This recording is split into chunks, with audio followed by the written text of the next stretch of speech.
Hey, welcome back to my channel. I just got done cleaning it and spent hours cleaning it.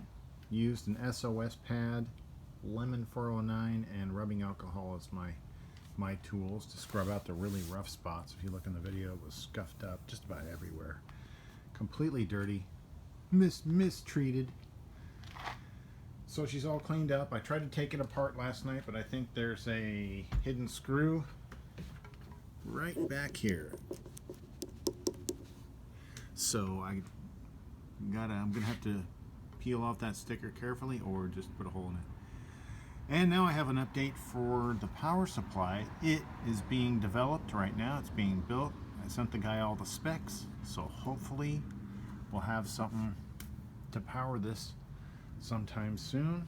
We'll get it taken apart, clean all of it, check all the capacitors.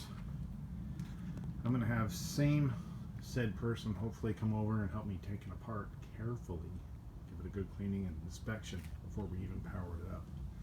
You know, gotta make sure it's perfecto before we even power it up.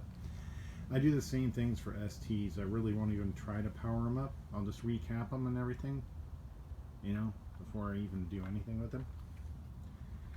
But yeah, I got it as clean as I can get it. Even, you know, cleaned all the knobs and everything. Same with the other two JVC monitors I had.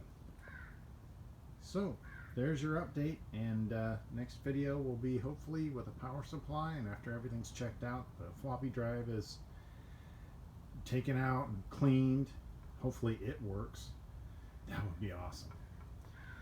Anyways, thanks for tuning in, and we'll see you in the next update video with it running. Hopefully. Alright, take care. Thanks for watching. Bye-bye.